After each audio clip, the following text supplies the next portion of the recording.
Hey, everybody. We welcome you into another SBLive Sports broadcast. Christian Pederson. I'm joined by John McCallum. He is the tournament director for the Les Schwab Invitational. And if you have not guessed by the promotional graphics behind me and the tournament director of the Les Schwab Invitational joining us, we're here to talk about the Les Schwab Invitational because you all know this is a canon established fact here at SBLive Sports. I am a basketball fiend and a nut. And so I like talking about big time basketball, and there is nothing more big time high school basketball than the Les Schwab Invitational. This is the cream of the crop. There are a lot of fancy tournaments around there that will say, oh, we have the best this, the best that. And basically all they have is the best self-hype machine. This is actually the biggest and best teams, biggest and best players coming together on a national stage with a little bit of PDX local flavor kind of sprinkled in there in a way that just, it produces magic. And we're going to show you some of that magic in the form of the documentary that was made by our amazing staff over last year's tournament. We are also, I promise, going to let John talk, and he's not just sitting there to listen to me pontificate. But I'm hyped. I'm physically and I'm. You can see that I'm excited and I'm stoked because I'm looking up and down the list here, and there is a lot of really good basketball. So let's set the table. The 26th, 27th is the opening round for this tournament. John, thank you for joining us. Tell us a little bit about just the generic information. Let's start with the brackets are now out. Where can people go check those out? Where can people get tickets? What's some of the information that people need to know here? No, first off, you got me excited with your excitement, so let's go. Obviously, we're very blessed. We're going on the 27th year of the Les Schwab Invitational presented by Express Employment Professionals.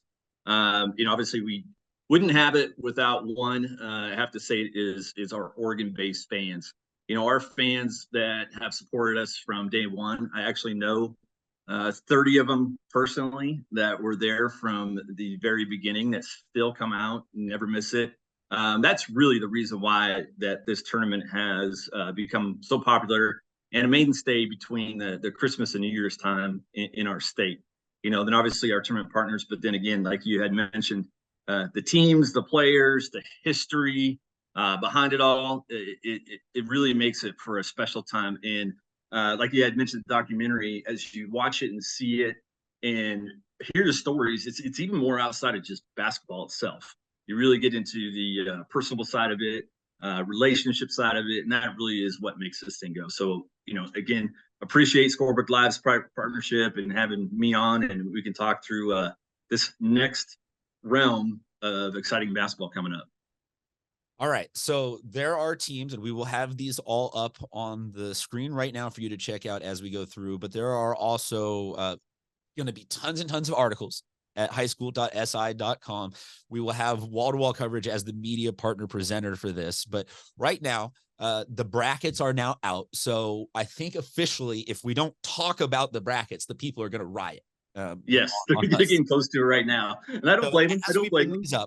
The way that they have broken this down is the 26th and 27th. Like we said, that's the first round of these games. The 26th is going to be all local teams to give some spotlight there, to give some travel flexibility for the national, but there are a bunch of great permutations and potential games for all this. So let's just talk bracket wise, move sort of region by region through here, giving the people a little sampler platter of what some of these teams are going to potentially bring. Because there are some defending state champions from all over the country. There are some teams that have some future national pros, some best players in the high school realms right now. It is going to be amazing to see. So let's start top to bottom, just in terms of how I was presented this graphic. This is not trying to say that we like any of these teams or games. We're going to start, in fact, with game 7, then go to 1, then 2 to 3. So look, this is just for going top to bottom here. Apologies if we don't get to your team for a couple of minutes, but let's check this out. The first bracket permutation we got is Columbus, which is they are coming from Florida. They are the Columbus Explorers. They are one of the best teams in Florida. They finished the season number 7 in SBLive Sports National Power 25 rankings. They're taking on Lake Oswego, which is a local powerhouse. Then there's Tualatin and Beaverton. What out of those 4 piques your interest? Well, it's very interesting. Obviously, let's start with Columbus. Columbus is the Florida defending state champion. They return their 2 best players, and people that are in the basketball realm know about them. Obviously, one, they have a very famous basketball dad, Carlos Boozer, who's a two-time all-pro NBA guy, played for close to 15 years in the NBA, Olympic teams, all the other stuff. But they have twin sons. He and their mom, Cindy, incredible person, who will be coming with them that actually takes care of all their details. And she's fantastic to work with. But they both are very talented. Cameron plays a 4, 6'10", depending on how you ask, people think he's the best player, not just in that junior class right now, but overall in all of America. He's incredible. Brother Caden, another incredible player. He's a point guard, has his own great skill set. But the funny thing too is they've also added. So last year we had Bishop Gorman playing in that fantastic LSI 26 with so much drama that happened. But their best player, the Richardson brothers, both of them have transferred to Columbus too. So not only did they keep what they had, they reloaded. So they're going to be one of the tournament favorites and also fun to watch for sure. Then again, with Lake Oswego, that matchup, obviously they're a long time. You had Kevin Love's, old high school coming back and all the stuff that they did in this tournament with him playing. Obviously, this first time without Coach Cho, so they're going to be rebuilding. They lost a good player, but you know what? This is a great opportunity to see really where you stand at. So I like you listing off tournament favorites. Anytime someone approaches that threshold, please do not hold back. If they're maybe your dark horse favorite or your outright favorite, like give us your tournament favorites, who you want to see here. The other game, Tualatin and Beaverton. Tualatin, people got to remember last year, them and West Lynn started this crazy back and forth because of this tournament. So count Tualatin amongst one of the teams that I'm really looking towards seeing. Anything on that game before we move down in the bracket? No, it's going to be very interesting because you've got two guys, Tualatin and Beaverton, both have Division I players that are probably going to be matched up against each other.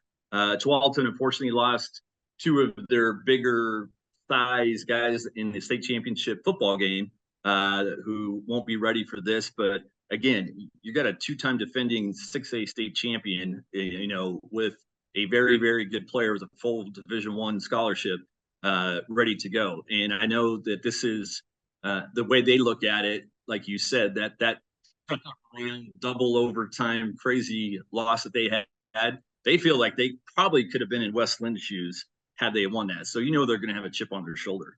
And then, Beaverton, like I said, they have another Division I kid that, I think he led the state in blocks and is a great rim protector, great rebounder, outlet. They're very athletic on the outside. So it's going to be a fun matchup for sure. All right. So of those two matchups, winners will play winners, losers will play losers, and then so on and so forth. So go check those out. Again, first game's 26th and 27th games. Then it'll be 28th, 29th. Like a lot of great basketball that you can check out in only a couple of compact days. Moving down one bracket, we got a pair of local games that'll happen.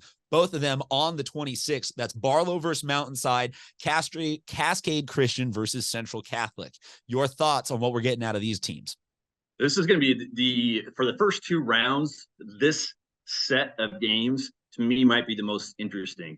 Barlow comes in, they're, a top, depends who you talk to, top 3 team in the state, very good junior class with their players. They played well last year. Coach Johnson is obviously one of the best to ever do it in the state. He'll have them ready to go. And they face Mountainside. First time in. They felt like they should have been in the last couple of years. And again, it's not a perfect system when you have to start scheduling back in April. But we're very excited to have him in there. They have a Division I kid also, very, very good. So that's going to be a fun matchup to happen, and then you take the next one, you get Cascade Christian, who I think have won at least 2, maybe 3 state straight 3A state championships. They have a Division I player, another big guy, 6'10" and above. And, facing Central Catholic, which has 2 Division I players. They're the only team in our state with 2 Division I players on the same team.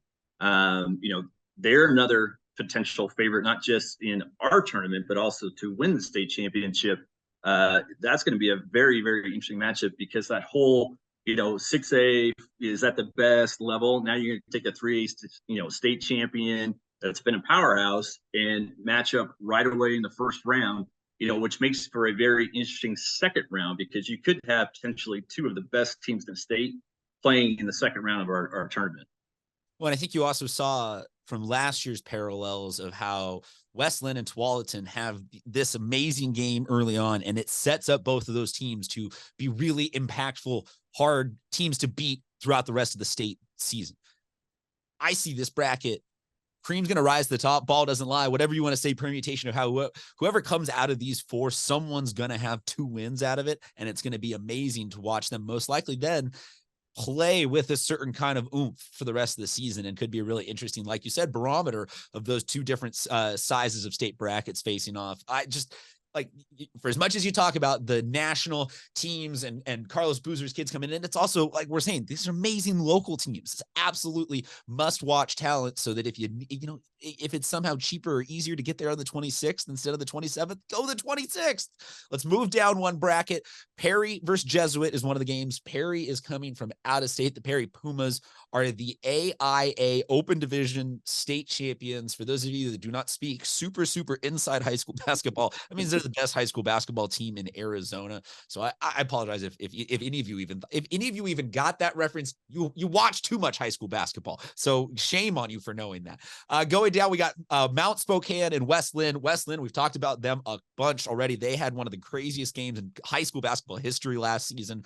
Mount Spokane is a state finalist from the state of Washington. What do you see between Perry Jesuit and Mount Spokane West Linn? Well, again, so like you said, having that open champion from Arizona who features a very another, in my opinion, future lottery pick in the NBA, Koa Pete, who had actually just named USA Basketball's Player of the Year. He's one of these. Yeah, I saw that. I think he's over to the right somewhere, but Player of the Year. I mean, that's not a something that's just handed to anybody. He is 6'8". I mean, he looks NBA ready right now. Very athletic, and a great kid.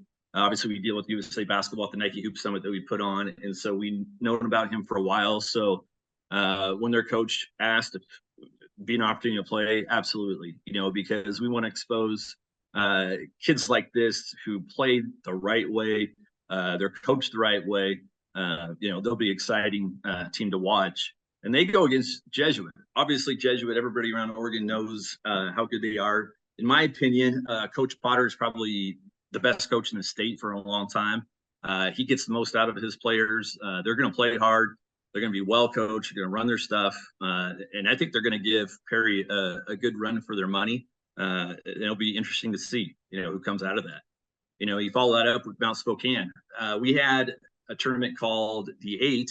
Mount Spokane actually won it with Coach Wagenblast, and he's been asking for a couple of years to come back. And they have a great player. He's another Division I kid, 2-guard, very good against obviously West Linn. And West Linn, honestly, it could be the biggest question mark in this tournament because, obviously losing a kid like Jackson Shellstad, all the football kids they had on there that were great role players, but they returned a couple good shooters. But Coach Key's going to have them playing. West Linn obviously puts out the athletes, so this is going to be a fun matchup as well. I mean, fun matchup somehow feels both accurate and underwhelming in all of these games. Now, you guys, I know that you are picked as tournament director for a reason. You didn't accidentally fall into this job. You're doing a great job of directing this tournament in the right direction because all these games are amazing. Let's talk about the last permutation of these games. And again, the ones that are on the 26th are the first slate of games, first day of games. 27th is second slate of games. We're talking about them in somewhat of a you can all read. You look at where the day and the time, you can find the right place. But for more information, you can visit highschool.si.com. We have a bunch of articles breaking down the field and reacting to everything. But these last 4 are Southridge and Summit. That's game 1. Then Liberty versus Harvard Westlake out of California, one of the state champions there. What do you got? So, Southridge and Summit is going to be very interesting. Summit right now, I believe, is ranked number 1 5A. They have a Division I kid. But to me, Southridge, when you talked about the dark horse with Tualatin, to me, Southridge is that one to watch here.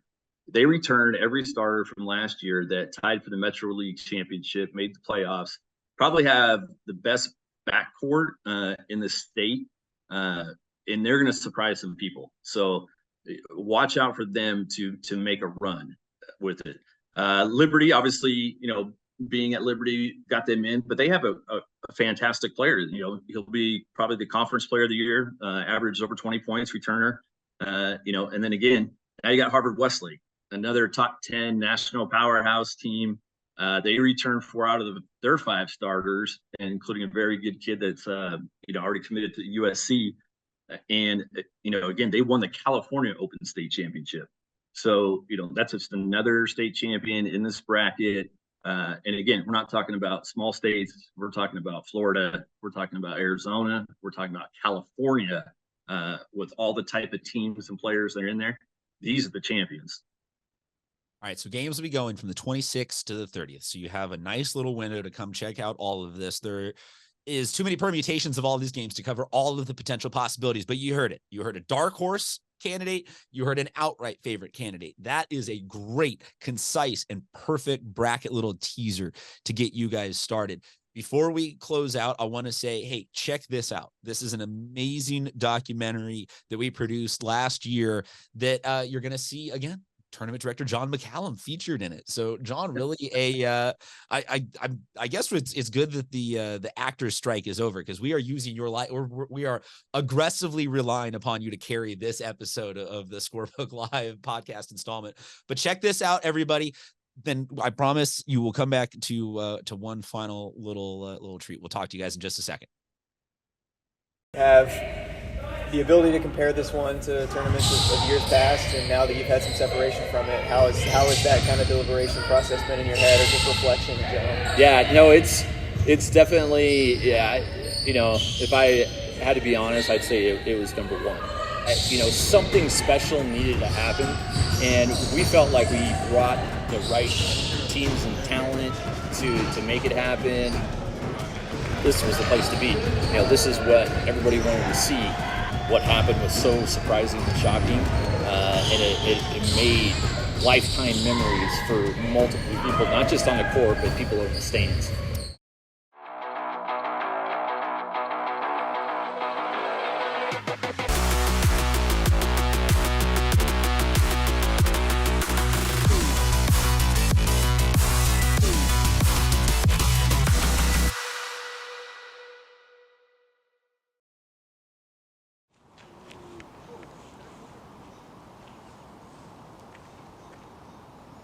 The Les Schwab Invitational has grown into one of the country's biggest high school basketball tournaments since its start in 1995. However, due to the coronavirus pandemic, LSI hadn't been able to uphold that standard since 2019.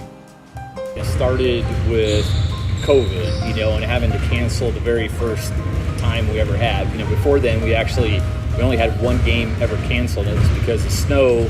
And Jefferson got stuck coming from their school out on 26 because they shut 26 down with a bunch of accidents. COVID wouldn't stop LSI in 2022, but a nationwide airline dilemma would leave McCallum scrambling to figure out if teams would even be able to show up.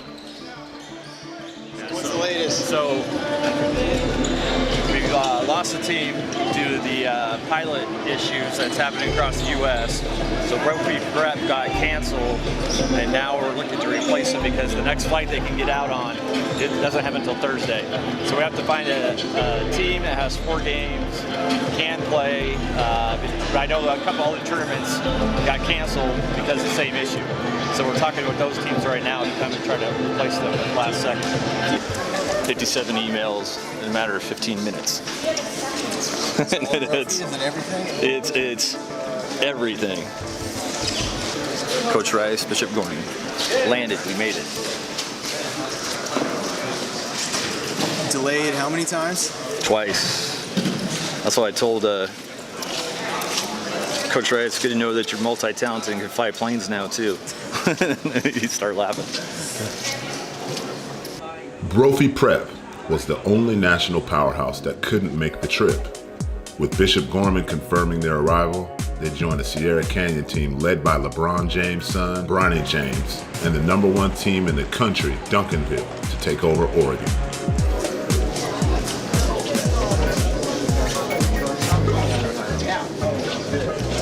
I just want to see Bronny, you know. Yeah, I want to see Duncanville too. They look pretty good. It's the first day on a Monday, and you can see the ticket line. So that's always a good sign. And we've got a good local matchup, so it's exciting to see people, rolling in right now. We haven't even hit the big time stuff yet. So that just tells you what it's going to be like all week. Just heard the anthem, and we're ready to go. So it's a start.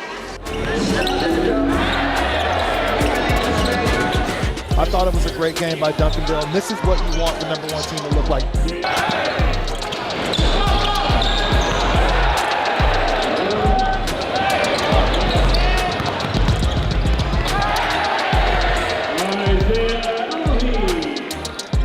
All eyes were on the nation's best to take home the title, but Oregon couldn't be counted out yet.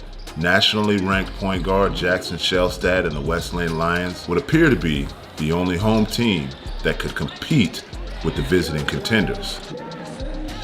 Obviously, when we started, our whole goal was to really get kids on the map nationally.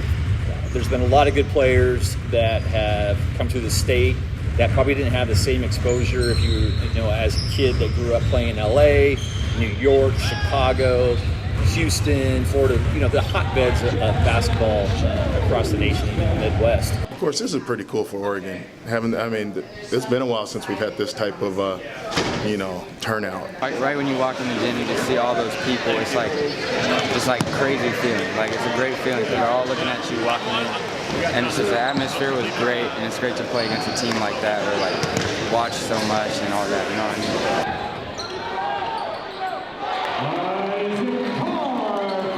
mean? It's great to see him.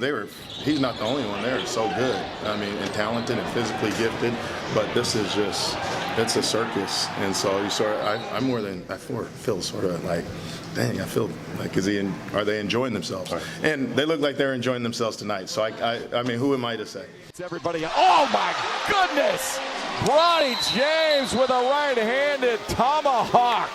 With Sierra Canyon and West Linn winning their quarterfinal games, the stage was set for a semifinal battle between the crowd favorite and the hometown kid.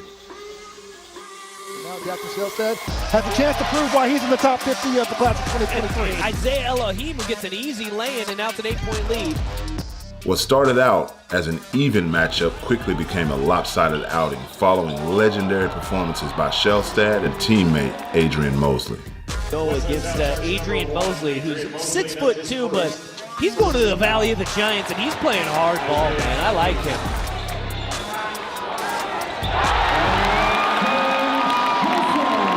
Jackson Shelstad has been amazing. Adrian Mosley has been equally as amazing.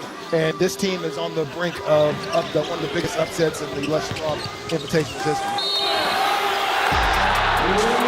86-69. The Lions of West Linn beat the 20th ranked team in the country, Sierra Canyon Trailblazers, in the semifinals of the Les Schwab Invitational. Right now, fellas, somebody asked me, is this better than winning the state championship? I said, damn, it feels equal. But I want to tell you guys, man, I'm super proud of you, but we're not done yet. For 26 years, that was probably the loudest crowd I ever heard. Great. If you're a high school kid and you're playing in front of that is a lifetime memory. That's why this tournament is so special. People come out and see multiple upsets. You go back to Peyton Pritchard against Whitney Young, last second shot. I thought that was a huge upset. This one probably was even bigger. Everybody that was in this crowd right now, they're going to remember this for the rest of their life. I don't care if you're a West Linn fan, you're from Portland, if you're from San Diego, doesn't matter. I remember when, West Linn beat Sierra Canyon, the national powerhouse, all the superstars on that team, and the crowd coming behind it, you never forget it.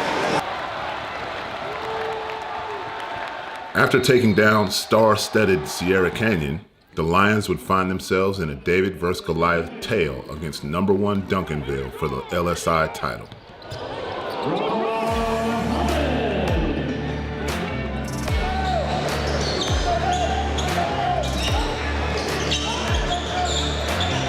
And we are are set for the Les Schwab Invitational presented by Express Employment Professionals Championship game. The number 1 team in Oregon, the Westland Lions. The number 1 team in the country, the Duncanville Panthers out of Texas, are getting ready to tip things off. Holland finds a way to poke it out to the far corner where Caden Edwards knocks down 3. Look at Gable with the nice finish, the nice reverse.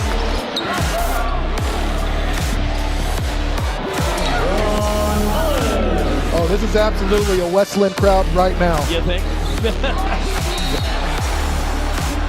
There's no love for Duncanville in the building. Shellstad got off to a slow start against the Panthers, but when the Lions star finally got going, he showed he was the king of the jungle.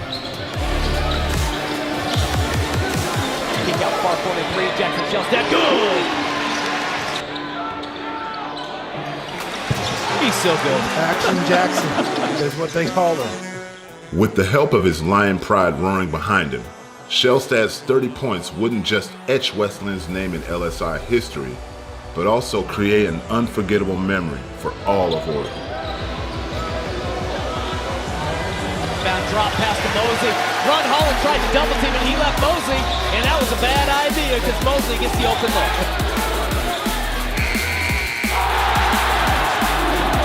And right now, Duncanville is falling apart at the seams.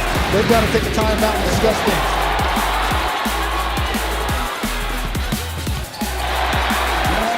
This game is over. They call off the dogs. And that's it. We got 10 seconds to go and this place is ready to erupt. Jackson Shellstad is calling for the crowd to get amped up. Everybody is out on the floor. The game is over. The Westland Lions shock the world, the Giant Killers, for the 5th time ever. A team from the state of Oregon is taking home the LSI championship, and it's the Westland Lions. And now our 2022 tournament most valuable player goes to Jackson Shellstad. Jackson is somebody now that has developed him into a top 5 best players ever that have come through the state, and no matter what he does, I believe he's going to project to that top professional level. He has cemented himself as one of the best. Any weary legs? It didn't seem like you guys were lethargic at all. I mean, I'm pretty dead now. I think most of the other guys are, but we handled business tonight. That's all that matters. You talk to about guys like this is probably my favorite high school tournament, and so taking 2 years off of it, the last 2 years, sophomore, junior year was kind of painful because I love to play in this, and so senior year we just have to go out on a bang. And go out with a bang they did. Westland's triumphant run is what Oregon and the Les Schwab Invitational is all about. Great sports, hard work, and unbelievable memories.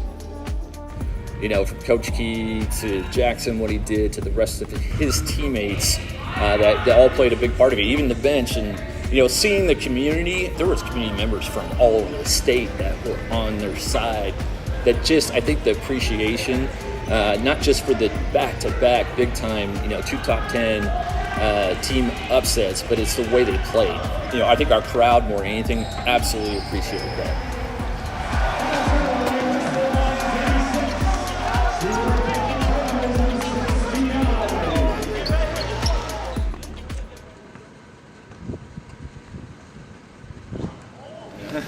So it's been a long time where you knock off 15, you knock off number 1, and you just don't knock them off. You beat them by double digits, and someone like that Jackson, who's the MVP, probably really just skyrocketed, not just a college, but, NBA. Like, he is NBA type. We've had Kevin Durant, Carmelo Anthony, Ben Simmons, Kevin Love, you can name it, on and on and on. And he's still one of the best that we've seen that dominated, 2 very good programs. But none of this could have gone on. Westland wouldn't have this championship, that they're going to have that bracket up in that school forever if it wasn't for what you guys did here. Seriously. On all different levels. We've made multiple different impacts on lives that you guys didn't even know behind the scenes, from kids that have special needs that I have multiple messages saying your staff is unbelievable, taking care of us. You've made my kids' day, you know, so much around that. That's what matters. You know, that's why this thing is a national caliber tournament. Now, you know, basketball kind of happens second, but when you serve and really make the focus that you guys did, it turns into, you know, obviously my opinion, and your guys did the best tournament in the nation. The best high school tournament in the nation, and it's because of this team right here. And I, you know, from Primetime Sports, all of us, we got nothing but love and thanks to make this happen, and we want you to be the part of it now. We're all family, and you're now our Les Schwab Invitational family. So come back, do it again, get ready for 2023. So.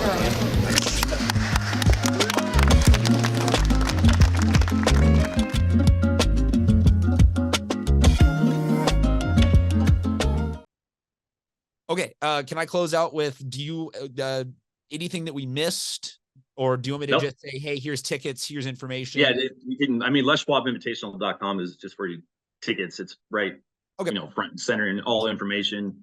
We're going to link up to you guys, so. Sweet, okay, we'll close out then. Thank you everyone for sticking around. Hope you guys enjoyed that. John, man, in the time that it took for us to watch that, I have booked my flights and hotels, and I'm coming. I am stoked. I am psyched. I am pumped. There is going to be a ton of information coming the next couple of weeks as we break this all down and preview it on highschool.si.com, LesSchwabInvitational.com for tickets. You cannot miss it. There is, you just got the whole graphic breakdown and then a nice little thing to hype you up afterwards. So go enjoy, go get hyped, go check in on this tournament. It's the best high school basketball in the nation, and it's all covered by Scorebook Live. We'll talk to you soon. John, thank you very much for joining us. Take it easy, everybody. Thank you.